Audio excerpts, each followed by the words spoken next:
Hey everybody, today on my day off we are going to make one of the most tasty things that you could ever make, and also one of the easiest things you could ever make. I call it another one of my recipes, also known as a Mississippi swamp roast around here. And these are the cast of characters we're going to be using on this roast. I have some onion powder, some ranch seasoning, some garlic, some pepperoncini peppers, some kosher salt, some pepper, a packet of all juice gravy, a stick of butter, and I also have this nice chuck roast right here, and some flour. And what I've already done to this chuck roast is I have seasoned it up on one side with the onion powder, the garlic, the kosher salt and pepper, and I'm gonna take a little bit of this flour and just put it on top here. And I've already washed my hands, so no worries there. We're just gonna rub that in after we've already seasoned it. And what we're gonna do is stick this in a cast iron skillet and just kind of sear it on both sides. We're gonna do the same thing to both sides. And as you can see, I've already got my trusty iron skillet here, heating up with a little bit of olive oil in the bottom. And you kind of want this a little bit screeching hot before you lay your roast in. So we're gonna grab this roast. We're gonna come over to the stove. We're gonna hope it's hot enough, but if it's not, it doesn't matter that much really, I guess. We'll make it work. We're gonna take this roast and we're gonna lay it seasoned side down in the oil. Whoops, we're gonna take the paper off. And we're gonna let her just kind of season up. All right, we've got her in the pan here. I'm gonna turn it up a little bit. I'm trying not to make my smoke alarm go off, to be honest with y'all. But we're gonna go ahead and season this side of the roast since the other side is hopefully doing its magic. We're gonna put salt and pepper. And then we're gonna put some garlic powder. I'm liberal with this stuff because it's good. We're gonna take this onion powder. We're gonna do that. And now we're gonna grab some flour and just kind of smear it onto the roast like we did the other side. Because what this is gonna do, y'all, is create a gravy once we put this sucker in the crock pot. It's gonna thicken it all up. So we're just gonna kind of put that on there. And once this is ready to flip, we'll do the other side. And I try to get the tongs and do the actual sides of the roast too, because you want that crusty caramelized goodness on all sides. I'll show y'all what I mean in just a second. All right, I am making a little bit of a mess on the stove, but it wouldn't be right without it. So we're gonna take these tongs and just take a peek under here. It looks like we're getting a good brown crust on there. So what I'm gonna do is put y'all down for just 1 second. Sorry, I had to put a little bit more olive oil in the bottom of my pan. And now we're gonna flip it on the other side and let the other side crust up like that too.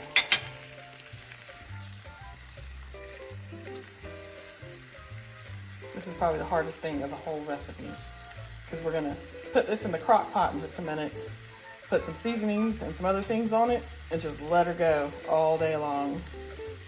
Well, not all day long, probably like 4 hours or so. But then you're gonna come home and the whole house is gonna be smelling good, and you're gonna have the most delicious roast you've ever had. Trust me. Okay, y'all, we've had this thing going for about another 2-3 minutes, I'd say. And you can see it's getting a nice little sear on this side now. So what I do is I literally take my tongs and hold it up like that on each side, all 4 sides of this roast, because you want that crunchy goodness all over. And we're gonna sear all 4 sides, and I'll come back when that is done. See, it don't take long. Just flip it over and do each 4 sides.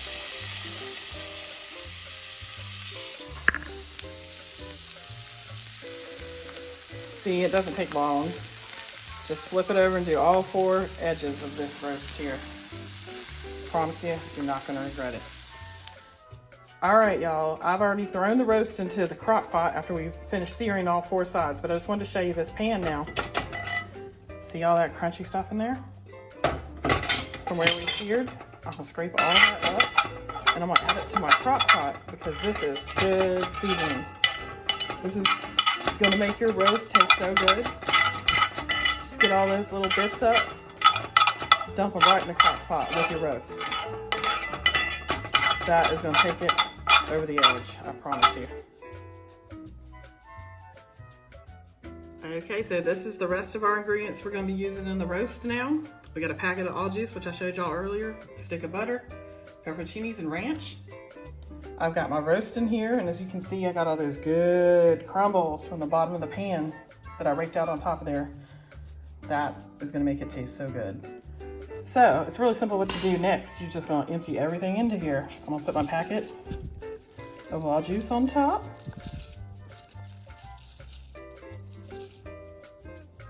Now I'm gonna grab my ranch, and I'm gonna use about the same amount that is in a packet of ranch, because I have this big jar right here. So we're gonna do that. So we got all that on top. Now we're gonna place our stick of butter on top. Just like that, just layer right on top. Then we're gonna take these pepperoncinis here.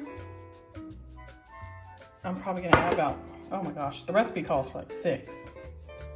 But we love these. These are our favorite part of the whole roast. So I'll probably add at least 10, maybe more. All right, I got those in there. So now we're just gonna take some of the juice from this and add a little bit of that in there too. This makes a really good flavor. And that's it, y'all. We got it all in there, so we're just gonna pop the lid on. We're gonna flip it over to,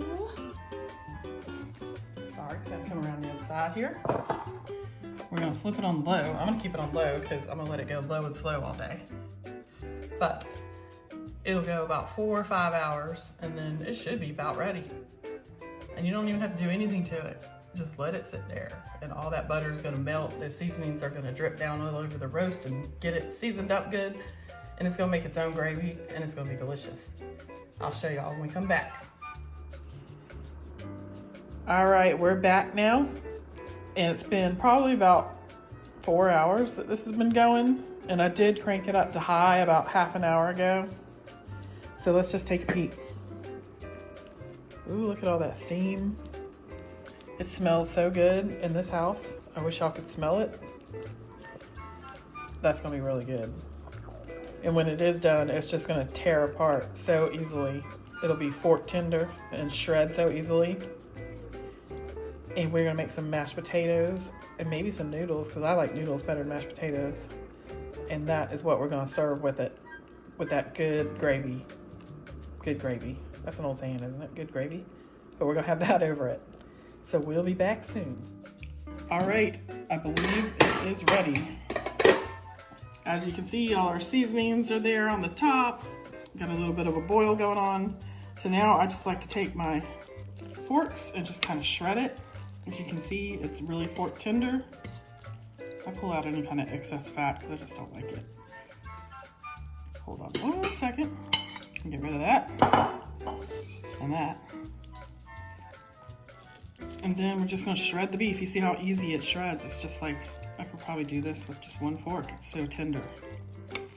And then we're gonna mix it up with the juice that it's created and put it over our mashed potatoes or our noodles, and we're gonna have a good meal. So here it is. It's all shredded up, and I've plated it up. So here's the final product. We put it over some mashed potatoes, and I just served it with some field peas and a biscuit. And I'm telling you, it's gonna be good. So we will see you next time, and thanks again for watching my day off. Please like and subscribe, and we will see you soon. Good night.